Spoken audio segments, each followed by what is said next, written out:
Hello दोस्तों, welcome back to our channel. तो जैसा कि हमने पिछले एपिसोड में देखा था, यू हाउ ने डीन जिया की मदद करते हुए इवल सोल मास्टर ज़ेंग को हरा दिया था और उसके बाद यू हाउ ड्रैगन किंग का मुकाबला करने के लिए उसके सामने भी चला गया था, जहां यू हाउ को अपने सिर्फ 3 ही हमलों में ड्रैगन किंग को अपनी जगह से हिलाना था और यही से नेक्स्ट एपिसोड की शुरुआत होती है। तो इस एपिसोड की शुरुआत में हम यू हाउ को ही देखते हैं, जो कि वहाँ पे समझ चुका था कि अगर उसे होली ड्रैगन किंग को हराना है तो उसके लिए उसे यहाँ पे अपना पूरा दम लगाना होगा। इसलिए हम देखते हैं कि यू हाउ वहाँ पे अपनी सारी पावर को इकट्ठा करने लगा था, जिसकी वजह से हम देखते हैं कि वहाँ पे यू हाउ की बॉडी से काफी ज्यादा पावरफुल ऑरा निकल रहा था, जो कि उसकी बॉडी से निकलता हुआ सीधा ऊपर आसमान में जा रहा था। और ड्रैगन किंग जो कि वहाँ पे खड़े होकर ये सब बहुत ही गौर से देख रहे थे, वो भी थोड़ा चौंकते हुए अपने मन में कहते हैं, आखिर ये लड़का यहाँ पे कौन सी टेक्निक का इस्तेमाल कर रहा है। इसकी कल्टीवेशन तो सोल मास्टर रियल्म तक पहुंच चुकी है। मुझे लगता है ये अपने 3 हमलों में अपना पूरा दम लगा देने वाला है, इसलिए ये यहाँ पे अपनी बॉडी की सारी पावर को इकट्ठा कर रहा है। पर अभी ड्रैगन किंग वहाँ पे ये सब सोच ही रहे थे कि तभी हम देखते हैं कि यू हाउ ने वहाँ पे अपनी थर्ड आई को भी ओपन कर लिया था, जिसकी वजह से हम देखते हैं कि अब तो यू हाउ की बॉडी से और भी ज्यादा पावरफुल ऑरा निकलने लगा था।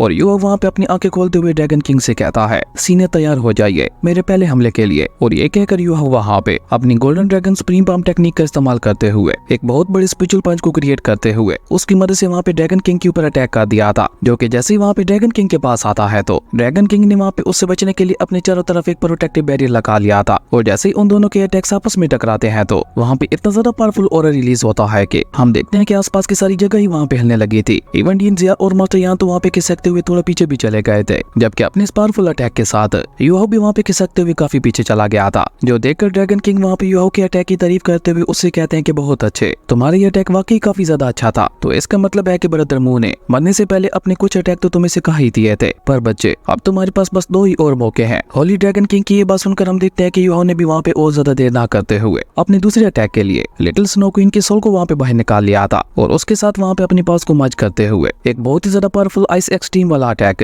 होली ड्रैगन किंग के ऊपर कर दिया था। लेकिन यू हाउ के इस अटैक को भी रोकने के लिए होली ड्रैगन किंग ने वहाँ पे एक बार फिर से पहले की तरह अपने चारों तरफ एक प्रोटेक्टिव बैरियर बना दिया था। और जैसे यू हाउ वहाँ पे उस बैरियर के साथ टकराता है तो वो उड़ता हुआ दोबारा वहाँ पे पीछे चला गया था। लेकिन जैसे ही वो वहाँ पे पीछे हटता है तो यू हाउ ने वहाँ पे बहुत ही चालाकी से आइस लेजर बीम की मदद से ड्रैगन किंग के ऊपर अटैक कर दिया था। जो कि जैसे ही ड्रैगन किंग के साथ टकराता है तो हम देखते हैं कि वहाँ पे एक बहुत बड़ा ब्लास्ट भी हो गया था, जो देखकर इवल सोल मास्टर ज़ेंग भी यू हाउ की तारीफ करते हुए कहता है, मानना पड़ेगा इस लड़के में कोई तो खास बात है। जबकि मास्टर यान वहाँ पे सीरियस होते हुए डीन जिया से कहते हैं कि जब ये बैटल ओवर हो जाएगी उसके बाद चाहे कुछ भी हो जाए तुम्हें यू हाउ को लेकर शेरका एकेडमी में वापस जाना होगा। इस ड्रैगन किंग को मैं रोकूंगा, फिर चाहे इसे रोकने के लिए मुझे यहाँ पे अपनी जान ही क्यों न दांव पर लगानी पड़े। मास्टर यान की ये बात सुनकर हम देखते हैं कि डीन जिया भी वहाँ पे काफी ज्यादा सीरियस हो चुकी थी। जबकि वहीं दूसरी तरफ हम देखते हैं कि यू हाउ के उस पावरफुल अटैक की वजह से ड्रैगन किंग के पैर भी वहाँ पे बर्फ में जम चुके थे। लेकिन ड्रैगन किंग ने जल्दी से खुद को वहाँ पे संभालते हुए उस बर्फ को वहाँ पे अपने पैरों से हटा दिया था। लेकिन वहीं दूसरी तरफ हम देखते हैं कि अपने इस अटैक के बाद यू हाउ की हालत तो वहाँ पे काफी ज्यादा खराब दिखाई दे रही थी, क्योंकि अपने इस अटैक में उसने ऑलमोस्ट अपनी 90% से भी ज्यादा पावर का इस्तेमाल कर लिया था, जिसके चलते उसकी हालत वहाँ पे काफी ज्यादा खराब दिखाई दे रही थी। इवन उसके मुंह से लगातार वहाँ पे ब्लड भी निकल रहा था। लेकिन ड्रैगन किंग वहाँ पे इन सारी बातों को इग्नोर करते हुए यू हाउ से कहते हैं कि तुम्हारे पास बस अब एक ही अटैक बचा है। ड्रैगन किंग की ये बात सुनकर हम देखते हैं कि यू हाउ भी वहाँ पे एक बार फिर से काफी ज्यादा सीरियस हो गया था, क्योंकि अब उसके पास जीतने का बस एक ही मौका बचा था।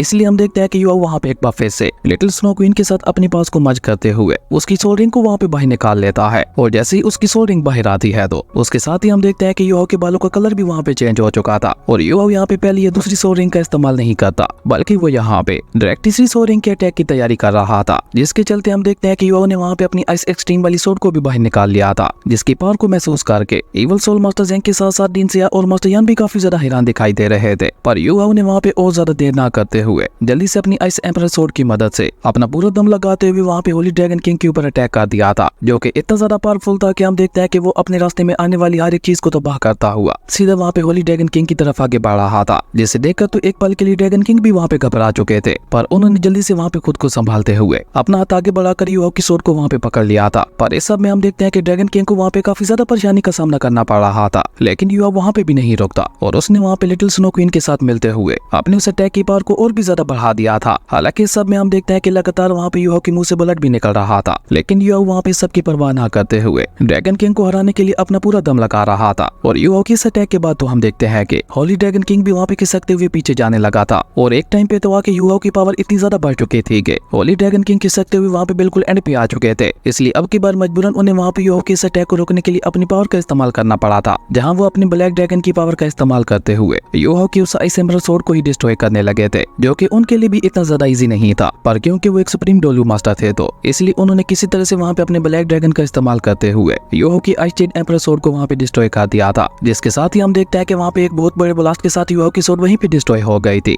और उस ब्लास्ट के इम्पैक्ट की वजह से यूहाओ भी वहाँ पे उड़ते हुए पीछे गिरने लगा था। लेकिन मास्टर यान ने वहाँ पे जल्दी से आगे आते हुए यूहाओ को पकड़ते हुए उसे वहाँ पे संभाल लिया था। लेकिन उन दोनों के इस अटैक की वजह से हम देखते हैं कि वहाँ पे आसपास का पूरा एरिया ही तबाह हो गया था। तभी ड्रैगन किंग वहाँ पे यूहाओ के सामने आते हुए उससे कहते हैं कि तुम्हारे उस आखिरी अटैक को रोकने के लिए मैंने अपनी ब्लैक ड्रैगन की पावर का इस्तेमाल किया, इसलिए मैं ये शर्त हार चुका हूँ और अब शर्त के मुताबिक तुम अपने मास्टर्स के साथ यहाँ से जा सकते हो। जो सुनकर तो हम देखते हैं कि डिनजिया को वहाँ पे आज अपने डिसेबल यूहाओ के ऊपर बहुत ही ज्यादा प्राउड महसूस हो रहा था। वो वहाँ पे यूहाओ के तीनों अटैक्स को याद करते हुए कहती है कि यूहाओ ने अपने हर एक अटैक को बहुत सोच समझ के इस्तेमाल किया था। उसने अपने पहले 2 अटैक्स का इस्तेमाल करते हुए होली ड्रैगन किंग को थोड़ा सा कमजोर कर दिया था और अपने आखिरी अटैक में उसने होली ड्रैगन किंग को अपनी जगह से हिलाते हुए एक सुप्रीम डोलू मास्टर को भी हरा दिया। और ये सब याद करके डिनजिया वहाँ पे मास्टर यान से कहती है यूहाओ की कॉम्बैट स्किल्स तो वाकई काफी ज्यादा अमेजिंग है। डिनजिया की ये बात सुनकर हम देखते हैं कि मास्टर यान वहाँ पे उससे कहते हैं कि शुक्र करो होली ड्रैगन किंग ने अपना वादा निभाते हुए यूहाओ के साथ फाइट बैक नहीं की, वरना अब तक शायद यूहाओ यहाँ पे मारा जा चुका होता। वहीं यूहाओ भी वहाँ पे उन दोनों को अपनी जान बचाने के लिए अपने दोनों डीन्स का शुक्रिया अदा करता है और ड्रैगन किंग की तरफ देखकर वहाँ पे सीरियस होते हुए अपने मन में कहता है भले आज मैंने यहाँ पे अपने सिर्फ 3 ही अटैक्स का इस्तेमाल किया था, लेकिन अपने इन तीनों अटैक्स में मैंने अपनी पूरी पावर लगा दी थी, जिसकी वजह से मेरी सोल पावर के साथ साथ मेरी मेंटल पावर भी पूरी तरह से एग्जॉस्ट हो चुकी है। मेरी किस्मत वाकई काफी ज्यादा अच्छी थी जो मैं ये फाइट जीत गया, क्योंकि मेरे अंदर भी अब एक और अटैक करने की हिम्मत नहीं बची थी। जबकि वहीं दूसरी तरफ हम देखते हैं कि इवल सोल मास्टर ज़ेंग को वहाँ पे ये बात बिल्कुल भी पसंद नहीं आ रही थी कि ड्रैगन किंग यूहाओ को छोड़ के जा रहे हैं, इसलिए वो उन्हें वहाँ पे रोकने की कोशिश भी करता है। लेकिन ड्रैगन किंग उसे वहाँ पे मना करते हुए कहते हैं कि मैं अपनी बात से मुकर नहीं सकता, मैंने उस लड़के को ज़बान दी थी, इसलिए मैं तो यहाँ से जा रहा हूँ। पर हाँ, अगर तुम उन्हें रोकना चाहते हो तो रोक सकते हो, पर याद रखना उस लड़के को 2 डोलू मास्टर्स का सपोर्ट है, सॉरी 2 नहीं बल्कि 3। होली ड्रैगन किंग कैसा कहते ही हम देखते हैं कि अचानक ही पीछे आसमान में एक गोल्डन एनर्जी चमकने लगती है और उसी के साथ वहाँ पे एंट्री होती है मास्टर ज़ुआन की, जो कि बहुत ही तेजी से उड़ते हुए उसी तरफ ही आ रहे थे। अब अपने सामने वहाँ पे एक सुप्रीम डोलू मास्टर को देखकर तो बेचारे इवल मास्टर ज़ेंग की हवा भी वहाँ पे टाइट हो चुकी थी, जबकि यूहाओ, डिनजिया और मास्टर यान की खुशी का तो कोई ठिकाना ही नहीं था। वहीं मास्टर ज़ुआन सीधा वहाँ पे होली ड्रैगन किंग के सामने आकर रुकते हुए उससे कहते हैं तो ये तुम थे, जिसपे ड्रैगन किंग भी पलटकर मास्टर ज़ुआन की तरफ देखते हुए उससे कहते हैं ज़ुआन जी, तुम्हें देखे हुए तो काफी समय गुजर गया और तुम्हें देखकर ये साफ साफ पता चल रहा है कि इन बीते कुछ सालों में तुमने काफी ज्यादा प्रोग्रेस किया है। जिसपे मास्टर ज़ुआन थोड़ा गुस्से से उससे कहते हैं मैंने तो सुना था कि तुम मर चुके हो। जिसपे ड्रैगन किंग वहाँ पे एक डेवल स्माइल करते हुए मास्टर ज़ुआन से कहते हैं मेरे जैसे लोग इतनी आसानी से नहीं मरते, तुम्हारा मास्टर मुंह मर चुका है, लेकिन देख लो मैं अभी भी तुम्हारी आंखों के सामने सही सलामत खड़ा हूँ, क्योंकि मुझे मार पाना किसी के बस की भी बात नहीं है। और ये कहकर ड्रैगन किंग ऊपर हवा में उड़ते हुए वहाँ पे जोर जोर से हंसने लगा था और इसी के साथ वो वहाँ पे ऊपर आसमान में ही कहीं गायब हो गया था। जो देखकर तो इवल सोल मास्टर ज़ेंग भी वहाँ पे और ज्यादा देर न करते हुए जल्दी से वहाँ से चला जाता है, क्योंकि उसे वहाँ पे एहसास हो गया था कि मास्टर ज़ुआन उसके ऊपर अटैक करने के लिए आगे बढ़ रहे हैं। खैर उसके बाद हम देखते हैं कि मास्टर ज़ुआन वहाँ पे अपने बाकी सभी साथियों के पास आते हुए उनसे कहते हैं कि जल्दी चलो, अब हमें वापस शेरक एकेडमी की तरफ निकलना चाहिए। जिसके बाद वो सभी लोग मिलकर बहुत ही तेजी से उड़ते हुए शेरक एकेडमी में वापस जाने लगे थे, जहाँ रास्ते में ही यूहाओ मास्टर ज़ुआन से सवाल करते हुए पूछता है कि ड्रैगन किंग और मास्टर मू के बीच में क्या रिलेशन था। उनकी बातों से तो ऐसा लग रहा था कि जैसे वो मास्टर मू को बहुत ही अच्छी तरह से जानते थे। यूहाओ की ये बात सुनकर हम देखते हैं कि मास्टर ज़ुआन उसे वहाँ पे जवाब देते हुए बताते हैं कि ड्रैगन किंग और मास्टर मू दोनों ही हमारे इस कॉन्टिनेंट के सबसे मशहूर डोलू मास्टर्स थे और ऐसे लगभग 200 साल पहले सोल फाइटिंग कंपटीशन में उन दोनों की मुलाकात हुई थी, जहां उन दोनों के पास ही ड्रैगन स्पिरिट थी। मास्टर मू के पास लाइटिंग ड्रैगन स्पिरिट थी तो ड्रैगन किंग के पास डार्क ड्रैगन स्पिरिट थी। उन दोनों ने मिलकर अकेले ही उस कंपटीशन में डोमिनेट करते हुए बहुत ही इजीली अपने सारे ओपोनेंट्स को हरा दिया था और वहीं से लाइटिंग ड्रैगन और डार्क ड्रैगन की जोड़ी मशहूर हुई थी। वो दोनों मिलकर हर एक कंपटीशन को जीतते जा रहे थे, लेकिन आखिर में उनका मुकाबला हुआ एक फीमेल सोल मास्टर के साथ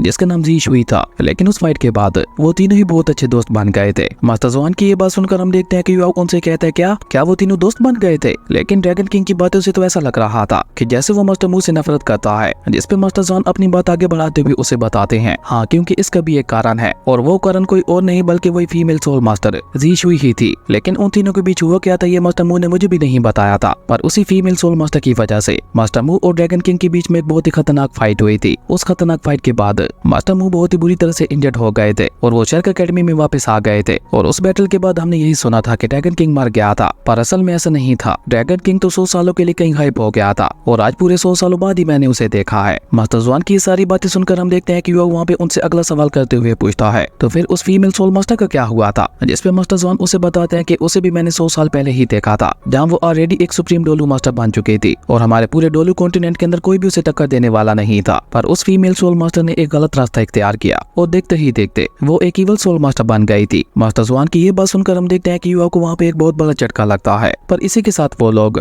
शार्क सिटी की बॉर्डर पे पहुंच चुके थे, जिसे देखकर युवा वहाँ पे खुश होते हुए कहता है तो फाइनली आज मैं अपने सभी दोस्तों से मिलने वाला हूँ। उम्मीद करता हूँ कि वो सभी के सभी ठीक होंगे। पर अभी युवा वहाँ पे ये सब सोच ही रहा था कि तभी मास्टर जुआन वहाँ पे उससे कहते हैं कि पोसाइडन पवेलियन के अंदर एक इवेंट होने वाला है, इसलिए अभी के लिए तुम्हें वहीं पे रुकना होगा। इवेंट के बाद मैं तुम्हें तुम्हारे रहने के लिए नई जगह दिखा दूंगा। और ये कहते हुए मास्टर जुआन जल्दी से वहाँ से चले गए थे, जो देखकर युवा वहाँ पे मास्टर यान ऑडियंस से सवाल करते हुए पूछता है कि मास्टर जुआन आखिर कौन से इवेंट के बारे में बात कर रहे थे, जिसपे वो दोनों भी जल्दी से वहाँ से जाते हुए कहते हैं कि उसके बारे में तुम्हें कल पता चल जाएगा। उन तीनों को वहाँ पे अपनी स्पीड बढ़ाते हुए देखकर युवा वहाँ पे उन तीनों से कहता है ओके आप तीनों जाइए, मुझे सिटी में कुछ काम है, मुझे अपने सभी दोस्तों के लिए गिफ्ट्स भी खरीदने हैं, तो इसलिए मैं सिटी मार्केट में जा रहा हूँ। और ये कहते हुए युवा सीधा वहाँ पे सिटी मार्केट में आ गया था, जिसे देखकर युवा वहाँ पे काफी ज्यादा इमोशनल दिखाई दे रहा था, क्योंकि इसी जगह से तो युवा की नई लाइफ की शुरुआत हुई थी। और सबसे ज्यादा युवा को यहाँ पे मिस्टर बीबी और टेंजिया की याद आ रही थी, क्योंकि जब वो पहली बार शार्क सिटी में आया था तो सबसे पहले उसकी मुलाकात उन दोनों के साथ ही हुई थी। और टेंजिया को याद करते हुए युवा वहाँ पे अपने मन में कहता है मैं उम्मीद करता हूँ कि आप ठीक होंगी और अब आप फिक्र मत करिए, मैं वापस आ गया हूँ तो मैं बहुत जल्द आपको ढूंढ लूंगा। और यही सब सोचकर युवा वहाँ पे सभी जगहों को बहुत ही गौर से देखते हुए आगे बढ़ रहा था।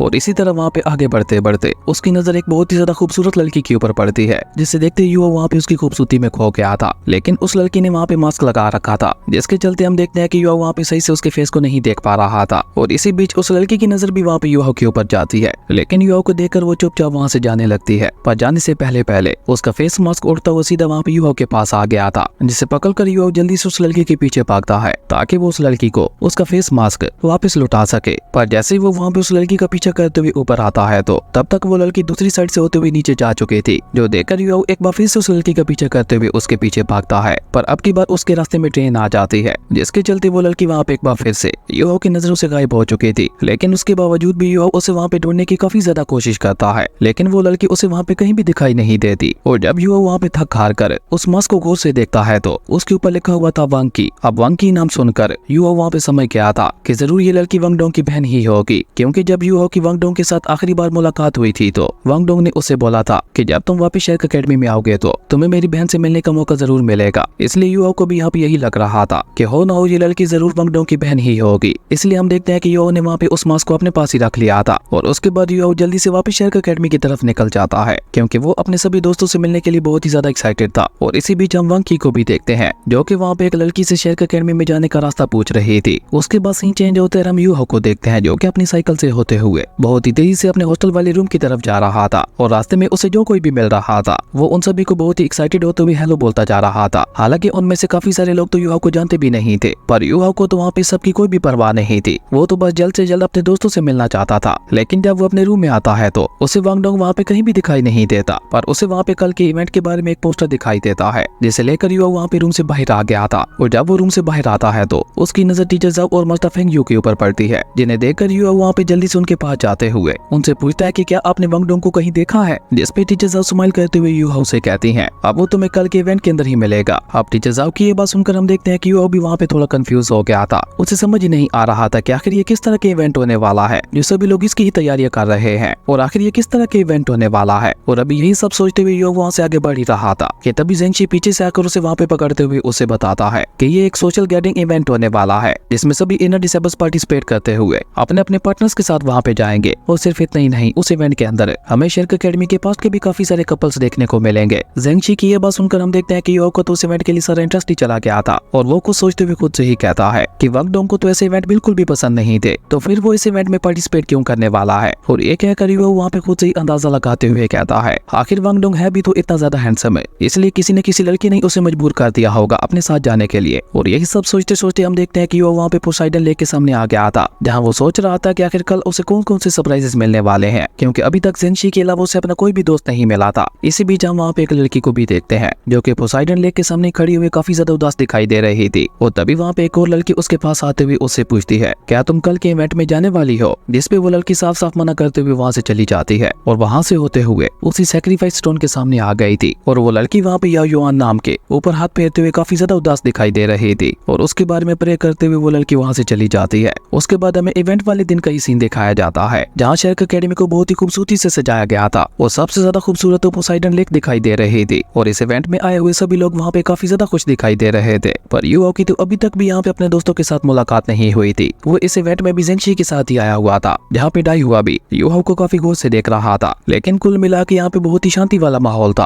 और सभी के सभी लोग बहुत ही ज्यादा खुश दिखाई दे रहे थे। और इसी बीच हम देखते हैं कि सभी मस्टर्स भी वहाँ पे आ जाते हैं, जबकि जेंगशी वहाँ पे युहाओ की टांग खींचते हुए उसे कहता है कि वांग डोंग यहीं पे मौजूद है, लेकिन उसकी अपीयरेंस इतनी ज्यादा चेंज हो चुकी है कि मुझे यकीन है तुम उसे यहाँ पे कभी भी नहीं पहचान पाओगे। और ये कहकर जेंगशी ने उसे वहाँ पे धक्का देते हुए आगे भेज दिया था, जहाँ पे वो सीधा आगे बढ़ते हुए केटाओ के पास आ गया था। लेकिन उसकी नजरें तो अभी तक भी वहाँ पे वांग डोंग को ही ढूंढ रही थी। पर अभी युहाओ वहाँ पे वांग डोंग को ढूंढ ही रहा था कि तभी हम देखते हैं कि वो इवेंट वहाँ पे स्टार्ट हो जाता है, जहाँ सबसे पहले कुछ फीमेल डांसर्स अपने चाइनीज कल्चर के मुताबिक वहाँ पे डांस करती हैं। और उनके डांस को देखकर वहाँ पे आए हुए सभी लोग और भी ज्यादा खुश हो गए थे। और तभी हम वहाँ पे जीजी नाम की एक लड़की और मिस्टर बीबी को देखते हैं, जो कि आज के इस इवेंट को होस्ट करने वाले थे। और देखते ही देखते मिस्टर बीबी ने वहाँ पे ऑफिशियली अनाउंस करते हुए उस इवेंट को स्टार्ट कर दिया था। और इसी कमाल के सीन के साथ हमारी अमेजिंग एपिसोड यहीं पे खत्म हो गया था। दोस्तों, अगर आपको ये वीडियो अच्छी लगी तो लाइक कर दें, और अगर चैनल पे नए आए हो तो सब्सक्राइब करते जाना। तो मिलते हैं एक नई वीडियो में, तब तक के लिए बाय।